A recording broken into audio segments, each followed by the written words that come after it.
So hello everyone, welcome to our channel. दोस्तों, इस class में हम देखेंगे एनसीईआरटी क्लास 6 है जो हिस्ट्री की है, उसके 5th चैप्टर को देखने जा रहे हैं। व्हाट बुक्स एंड हुरियन टेल्स अबाउट। इस चैप्टर के नाम से ही पता चलता है, जो हमने अर्लियर जो जो लेसन थे उनसे हमने बुक्स से क्या पता चलता है, और जो बुरियत थी हमारे जो खोदे गए थे, जो एक्सक्वेशन थे, उनसे हमारे को क्या पढ़ने को मिलता है, उससे क्या पता चलता है। दोस्तों, हमने धीरे धीरे यहाँ तक हड़प्पा सिविलाइजेशन तक हमने पढ़ा, समझ पा रहे हो। आज के टॉपिक में पढ़ने से पहले हमारे को एक ये टेबल आपको देखनी है। इस टेबल को समझने के बाद में जो आज की क्लास होगी हम उसको समझ पाएंगे। समझ पा रहे हो दोस्तों, हमने यहाँ तक देख लिया था कि जो सिंधु घाटी सभ्यता थी वो सिटी में कैसे कन्वर्ट होगी। पहले गांव के हमने एग्जाम्पल देखे थे, जैसे हमने सुलेमान और किरताज जो पाकिस्तान में थे, वहां पे गांव से स्टार्ट हुए थे, वो एक यूनिट पे रहते थे। समझ पा रहे हो, वो किस तरह का काम करते थे, हमने वहां तक देखा। फिर धीरे धीरे ये जो अर्ली मैन थे, ये सिटी के रूप में रहना स्टार्ट हो गए थे। जो हमने जो सब कॉन्टिनेंट की जो पहली सिटी देखी थी वो हड़प्पा देखी थी। समझ पा रहे हो, हड़प्पन सिविलाइजेशन। जो इसके पैरेलल जो ईरान में या फिर इस साइड में मेसोपोटामिया से मिलती जुलती थी। समझ पा रहे हो, हमने यहाँ तक देखा। इसको देखने के बाद में हमने हड़प्पन सिविलाइजेशन का जितना भी पोर्शन था हमने देखा, वो किस तरह से रहते थे। समझ पा रहे हो, कौन कौन सी सिटी थी जो आसपास के क्षेत्र में रहती थी।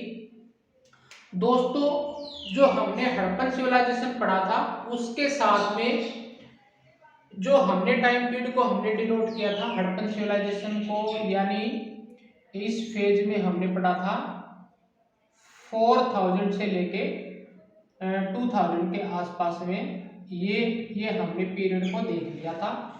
समझ पा रहे हो, इस पीरियड में हमने जो अर्ली मैन था उसने यहाँ तक जो न्यूलिथिक पीरियड तक हमने इसको जाना था। वो धीरे धीरे पत्थरों का औजार से लेके आज तक, यहाँ तक जो मेटल का प्रयोग हुआ था, समझ पा रहे हो, वहां तक हमने देखा था।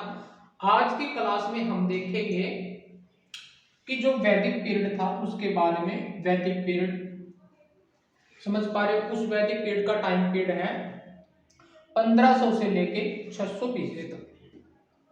समझ पा रहे हो। अगर दोस्तों अगर हमारे पास्ट को जानना है, पास्ट को जानने के लिए हमने देखा था जो मेटेरियल रिमेन्स था, जो हमने एक्सक्वेशन के माध्यम से फाइंड किया था। जो एक्सक्वेशन होता है, जो खुदाई का काम करते हैं, वो कौन करते हैं? आर्कियोलॉजिस्ट के माध्यम से हमने जाना था। समझ पा रहे हो, खुदाई देखी हमने, हड़प्पा की देखी, जो सुलेमान और किरतार था उसको देखा गांव की, और फिर सिटी को देखा, मोहनजोदड़ो को देखा, यहाँ पे जो गुजरात में देखा।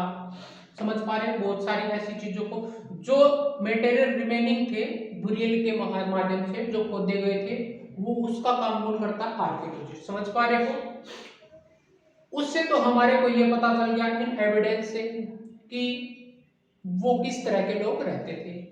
फिर दूसरा है रिटन सोर्सेस के माध्यम से हम ये जानेंगे। इसमें क्या होगा, जो बुक्स होंगी हमारी जो वैदिक टाइम में लिखी गई, हम पता लगा सकते हैं कि जो बुक्स थी हमारी ऋग्वेद की, उससे हम इस पीरियड का पता लगा पाते हैं कि उस समय में वो व्यक्ति क्या कैसे रहते होंगे, किस प्रकार का काम उन्होंने फिर वहां पे आगे बढ़ाया होगा। समझ पा रहे हो दोस्तों, इस वैदिक पीरियड को हमने इस फेज में डिनोट करते हैं। समझ पा रहे हो, और इसको हम दो भागों में डिवाइड करते हैं, जैसे अर्ली वैदिक पीरियड और लेटर वैदिक पीरियड।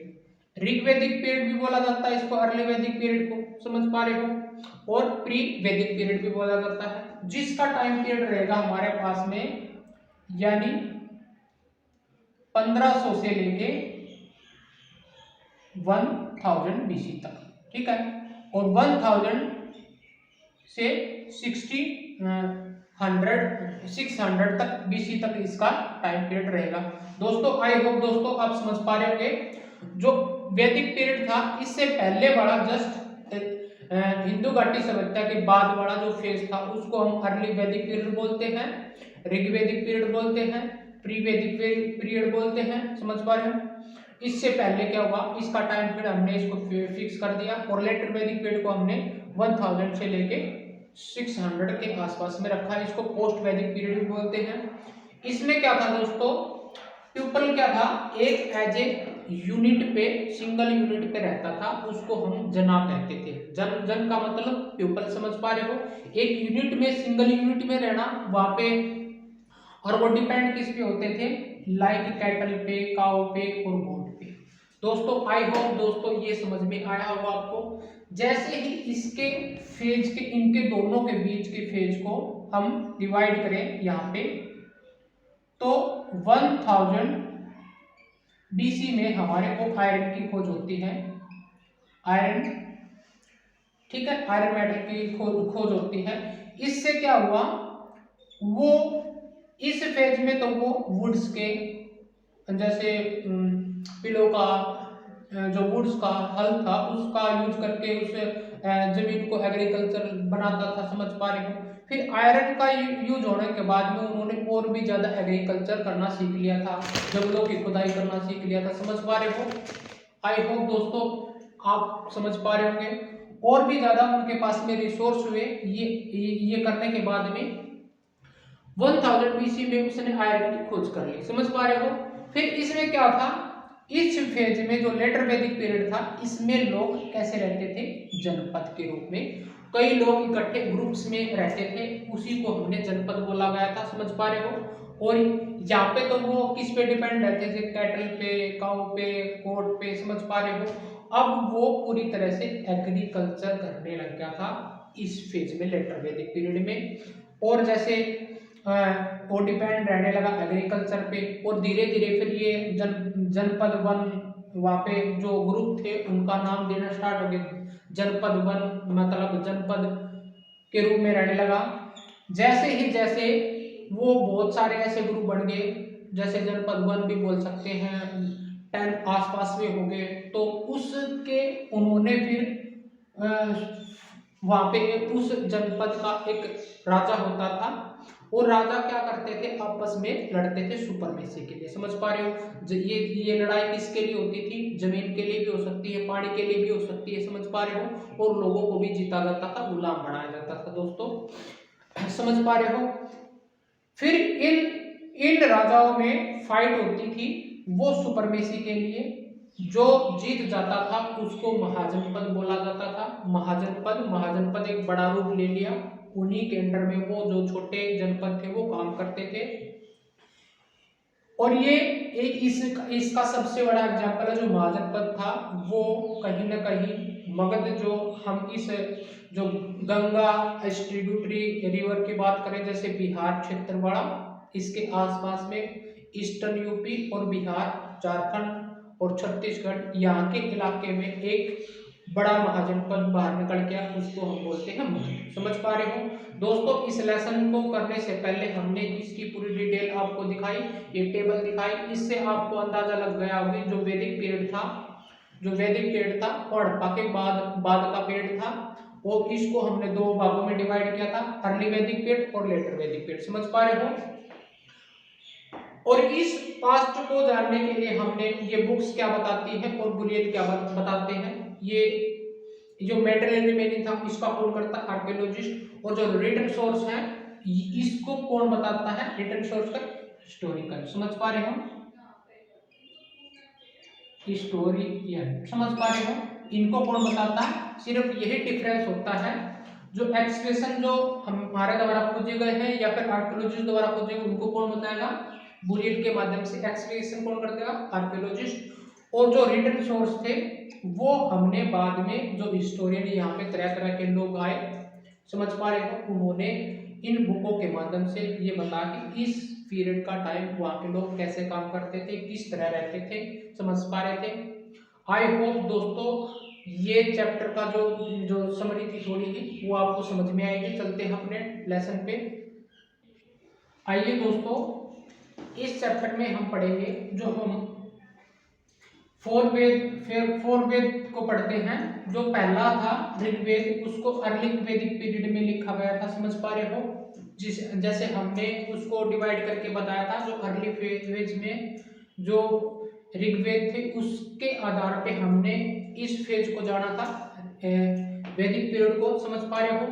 और फिर बाद में जो लेटर वैदिक पीरियड हुआ उसमें सामवेद को लिखा गया, यजुर्वेद को लिखा गया और अथर्ववेद को लिखा गया था, समझ पा रहे हो। ये तीन वेद तो लेटर वैदिक पीरियड में और ऋग्वेदिक था वो अर्ली पीरियड में लिखा गया था महर्षि वेदव्यास के द्वारा, समझ पा रहे हो। जो हमारा ओल्डेस्ट वेद था इन चारों में से वो था ऋग्वेद, समझ पा रहे हो। ये किसके द्वारा लिखा गया था? महर्षि वेदव्यास के द्वारा। और इसको कंपोज किया गया था 3500 ईयर को, समझ पा रहे हो, महर्षि वेदव्यास के द्वारा। और जो इसकी जब कंपोज हुआ, समझ पा रहे हो, इसको प्रिंट किया गया था लगभग 200 ईयर अगो पहले है। अभी जस्ट 200 ईयर अगो पहले इसको प्रिंट किया गया है, समझ पा रहे हो।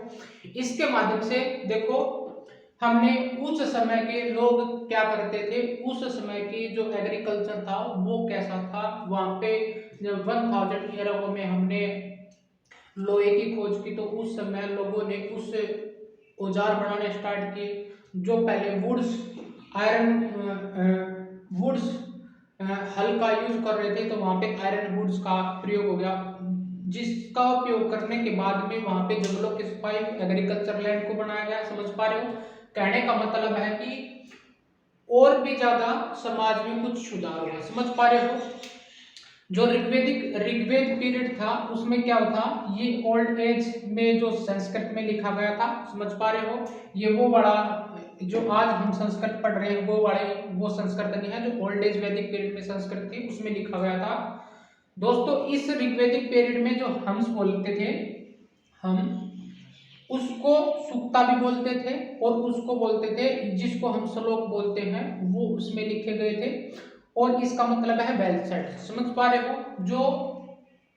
जो श्लोक थे उसी के आधार पर ये श्लोक जो वेरियस गॉड और गॉडेस थी उस पे उसको उसकी फ्रेज के लिए लिखे गए थे, समझ पा रहे हो। जैसे अग्नि है, अग्नि को हम गॉड्स ऑफ फायर मानते हैं। और जो इंद्र है, इंद्र को वेरियस वॉरियर गॉड मानते हैं, जो योद्धा के रूप में, समझ पा रहे हो। सोम देवता को एक एज ए प्लांट था जिस पर हम एक स्पेशल ड्रिंक बनाई जाती थी, समझ पा रहे हो। सोमरस जिसको हम बोलते हैं, ये एक तरह का प्लांट था जिससे है ड्रिंक्स तैयार होती थी, समझ पा रहे हो। इन हाइंस को यानी इन श्लोकों को मैन तो लिखते ही थे, जो ऋषि थे वो तो लिखते ही थे। Few women are composed by, मतलब few women fewer also composed by women, समझ पा रहे हो। इनमें से फ्यू मतलब थोड़े स्तर पे वोमन भी कंपोज करती थी। इनको रिसाइड किया था यानी पाठ स्वर किया जाता था और हियर सुना जाता था रादर देन रीड, लिखने की बजाय। मतलब इनको जैसे हवन में हम बोलते हैं रिसाइड करना और रीड, समझ पा रहे हो, इनको बजाय लिखने की बजाय इनको रिसाइड किया जाता था, समझ पा रहे हो। और इनको रिटन डाउन सेवरल कंट्री, इसके बाद में जब ये फर्स्ट कंपोज हुआ उसके बाद में बहुत सारे कंट्रियों में इसको मतलब लिखा गया, समझ पा रहे हो। और जो प्रिंटेड ईयर था हमने अभी बताया था लेस देन 200 ईयर हो, इससे पहले इसको प्रिंट किया गया था। और जो सम हायर्स होते थे वो किस में होते थे, फॉर्म ऑफ डायलॉग में। डायलॉग में मतलब एक फर्स्ट एग्जांपल इसका है, जो विश्वामित्र थे उन्होंने टू रिवर को संबोधित करते हुए डायलॉग के माध्यम से बोला था कि हे रिवर, तुम्हारा जो जल है यहाँ पे, उनका संवाद को प्रकट किया गया है। इसमें आपसे क्वेश्चन पूछ लेगा कि ये डायलॉग के रूप में भी लिखे गए थे, समझ पा रहे हो। किस शेख द्वारा इसको रिसाइट किया गया था, किसका एग्जाम्पल मिलता है, और किस दो नदियों के बीच में संवाद हुआ था व्यास और सतलुज। समझ पा रहे हो? आई होप दोस्तों आपको ये समझ में आया होगा। आइए चलते हैं आगे। आइए दोस्तों संस्कृत और अदर लैंग्वेज के बारे में पढ़ते हैं। जो संस्कृत थी, जो मान के चलो हम आज यूज कर रहे हैं, वो किसका पार्ट होती थी? Indo European family. समझ पा रहे हो? ये फैमिली क्या होती है? Originate had the common word. समझ पा रहे हो? इसके जो वर्ड हैं ओरिजिनेट कहाँ से हुए हैं? यानी इंडो यूरोपियन फैमिली से। समझ पा रहे हो? जो संस्कृत है। और इसकी अदर लैंग्वेज जो इसका इंडो यूरोपियन पार्ट रहे हैं वो है इंग्लिश यूरोपियन की, जैसे फ्रेंच है, जर्मनी है, ग्रीक है, इटालियन है, स्पेनिश है। ये किसका भाग? इंडो यूरोपियन का। समझ पा रहे हो?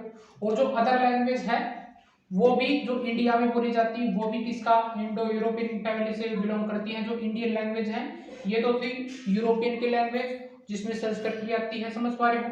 और जो इंडियन लैंग्वेज है जैसे असमी है, गुजराती है, हिंदी है और कश्मीरी है।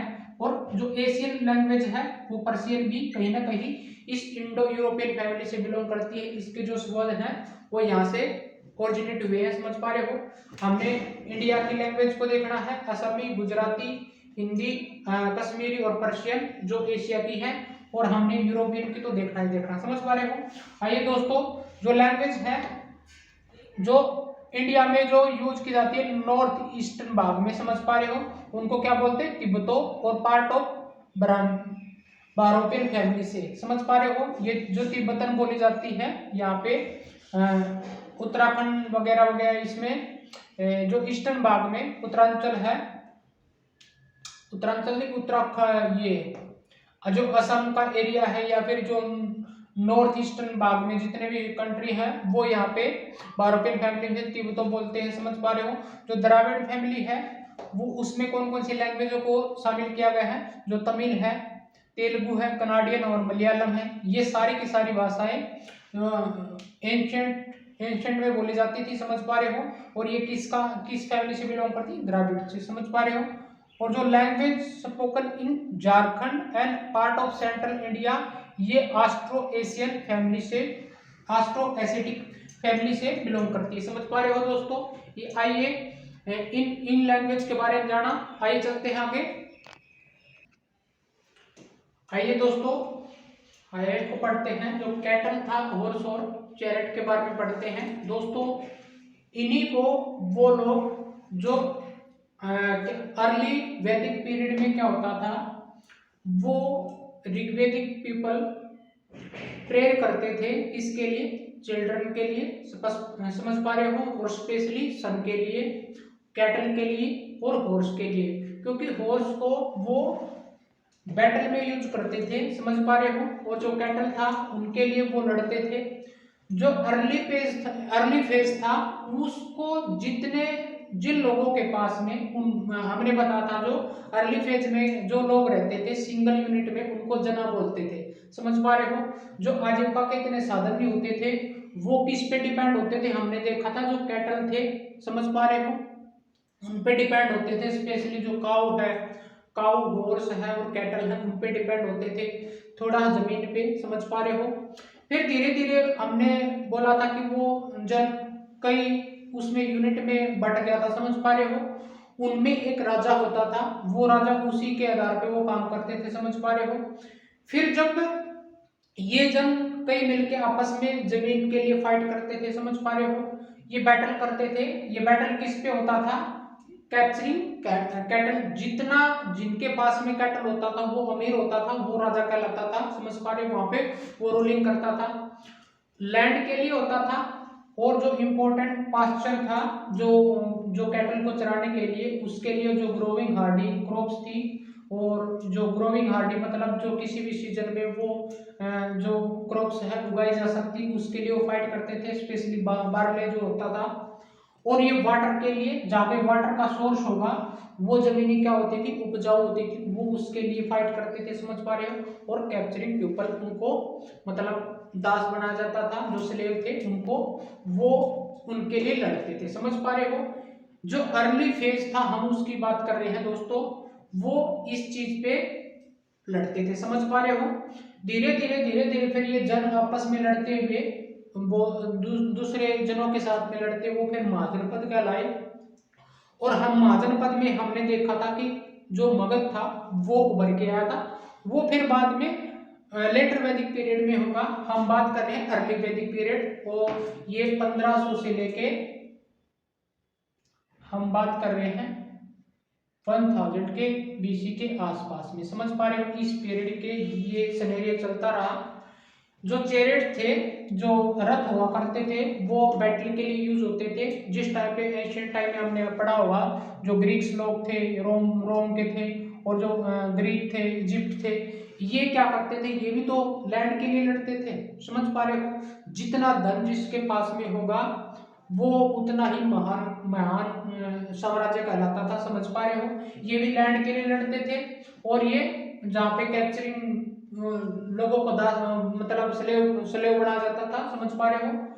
और जो ऑब्टेन वेल्थ थी, जो वेल्थ को उन्होंने ऑब्टेन किया, वो किसके द्वारा किया जाता, केप्ट बाय लीडर के द्वारा। समझ पा रहे हो, और ये किसको दिया जाता था, गिवन टू, ये जो ऑब्टेन लैंड था प्रीस्ट के लिए, वो प्रीस्ट वही होते थे जो सैक्रिफाइसेस करवाते थे, यज्ञनाज करवाते थे। और इस ऑब्टेन जमीन को किसके रूप में यूज किया जाता था, परफॉर्मेंस ऑफ यज्ञनाज और सैक्रिफाइसेस के लिए। जब जीतने के बाद में जहाँ पे वो राजा होता था उसके लिए वो यज्ञ करवाते थे, और यज्ञ कौन करवाता था, प्रीस्ट करवाते थे, जो पुजारी होते थे। समझ पा रहे हो, राजा के बाद में जो पुजारियों का स्थान बड़ा होता था, वो पुजारियों की बहुत ही मतलब पूजा करते थे। समझ पा रहे हो, वो उन्हीं के आधार पर जो जो असेंबली होती थी, उन्हीं के आधार पर राजा को काम करना पड़ता था। फिर यही बाद में लेटर वैदिक पीरियड जो महाजनपद होंगे, यही जो प्रीस्ट हुआ करते थे, ये कहीं ना कहीं राजा के साथ में गद्दारी करने लग जाएंगे, इन्हीं की अवहेलना होगी। फिर राजा और इनके साथ में मतलब मनमुटाव होगा, फिर धीरे धीरे ये बढ़ता चला जाएगा। समझ पा रहे हो। आइए दोस्तों, जो वार होता था, मतलब इस जो सेक्रीफाइस और यज्ञ में क्या क्या चीज यूज होती थी, मतलब ऑफरिंग के लिए जो ये यज्ञनाज थे अपने गॉड और गॉडेस को मनाने के लिए किए जाते थे। समझ पा रहे हो, इसमें राइस यूज होता था, कैटल यूज होती थी, घी यूज होता था। समझ पा रहे हो।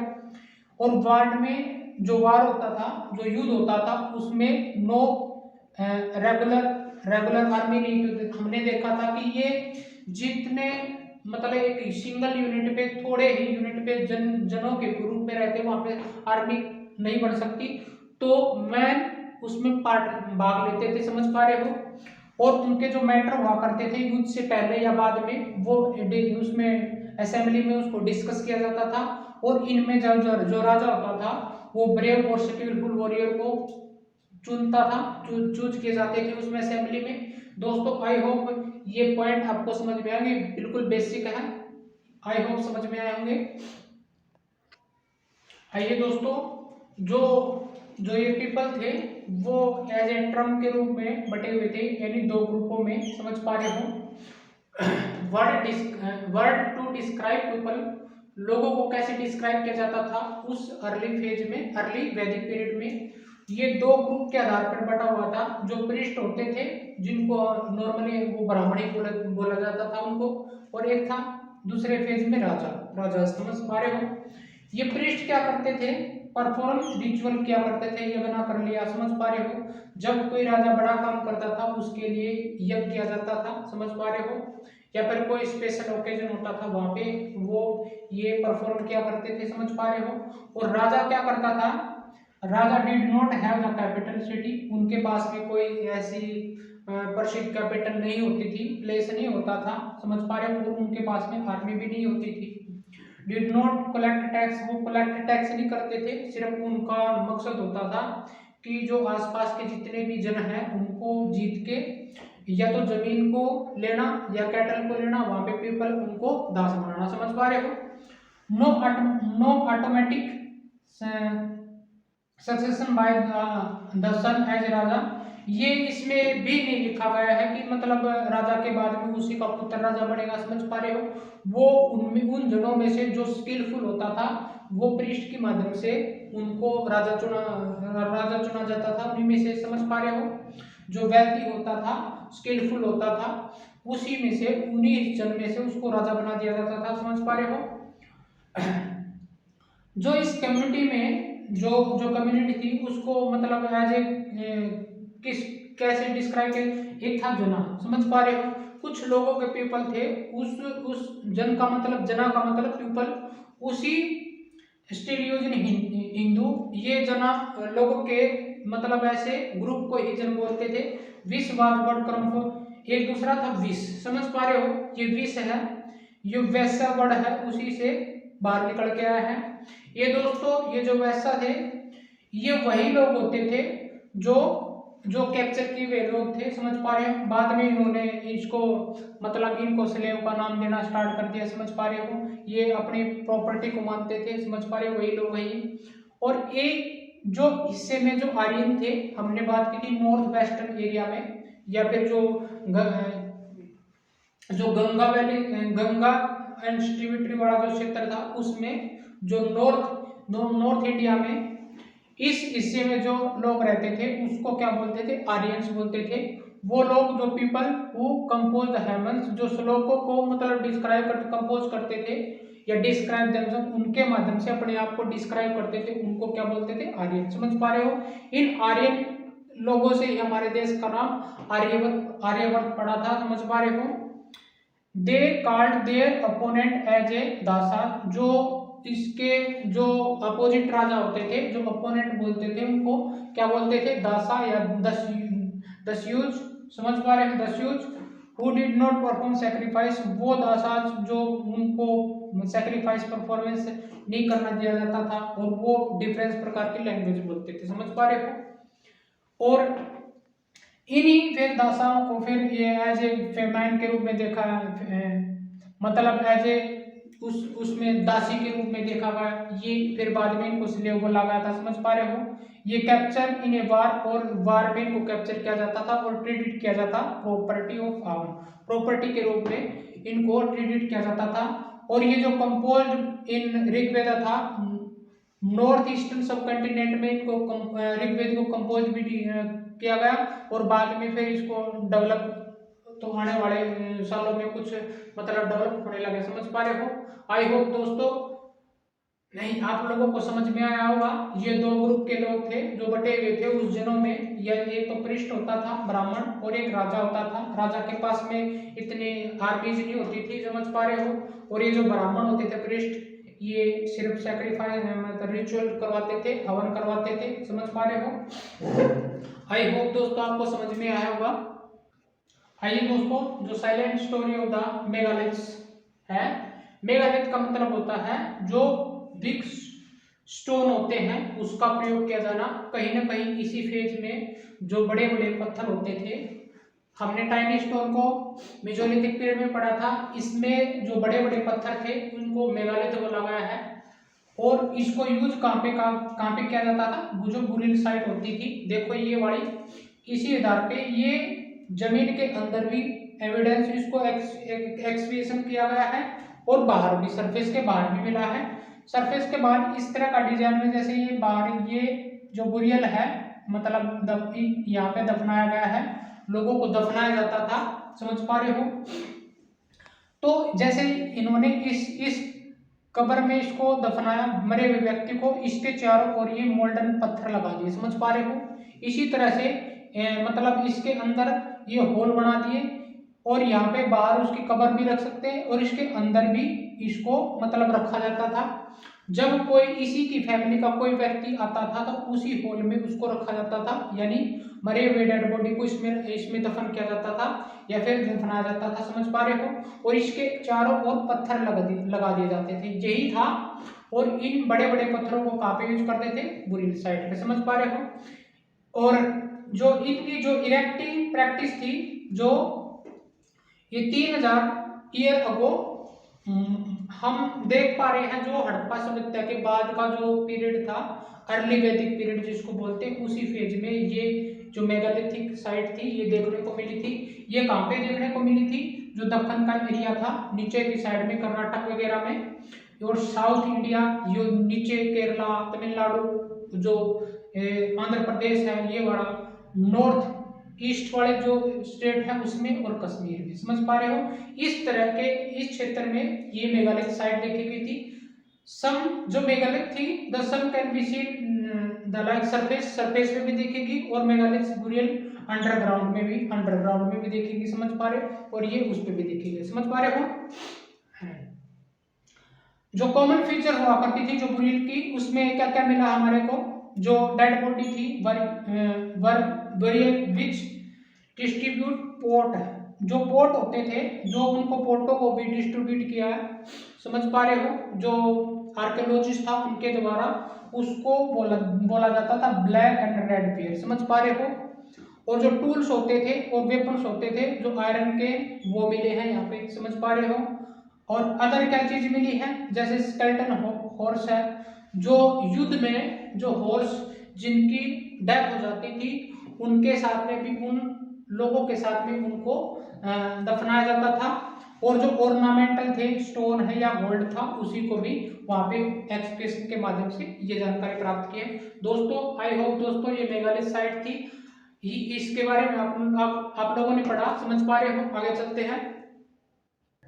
आइए दोस्तों, जो ये ग्रेव होती थी मेगालिथ की, इसमें से हमारे को क्या मिला, ये बहुत सारे इन्होंने ऑब्जेक्ट पाए जो एक्सक्वेशन के माध्यम से पता चला, जो आर्कियोलॉजिस्ट थे उन्होंने object found with skeleton probably belong to the dead person, जो डेड पर्सन होता था उसके साथ में बहुत सारी उन्होंने ऑब्जेक्ट में हमने देखा, समझ पा रहे हो।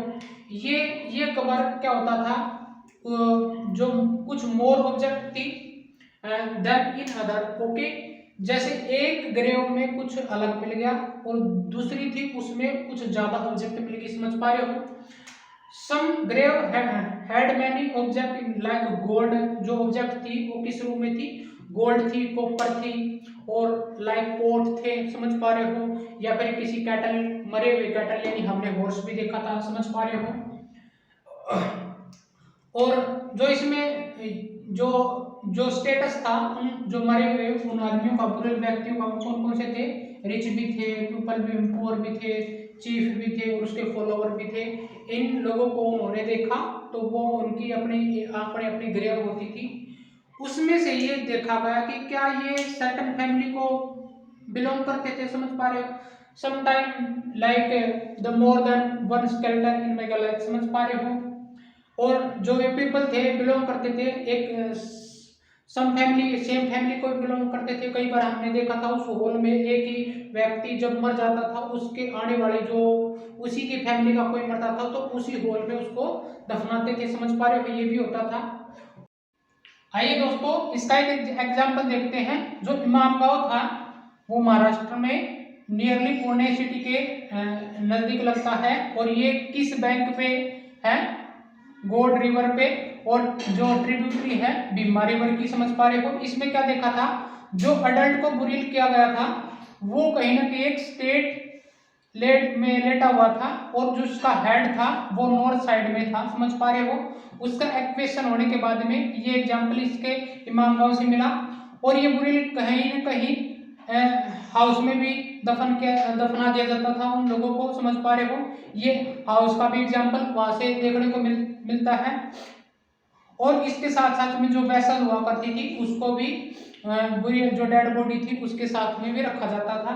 और ये इमामगांव है दोस्तों, इसमें बहुत सारी जैसे सीड्स ऑफ वीट्स है, बार्ले है, राइस है, पल्सेस है, मिलेट है, इसके भी एग्जाम्पल वहां से उन्होंने आर्कियोलॉजिस्ट ने खोजे गए हैं।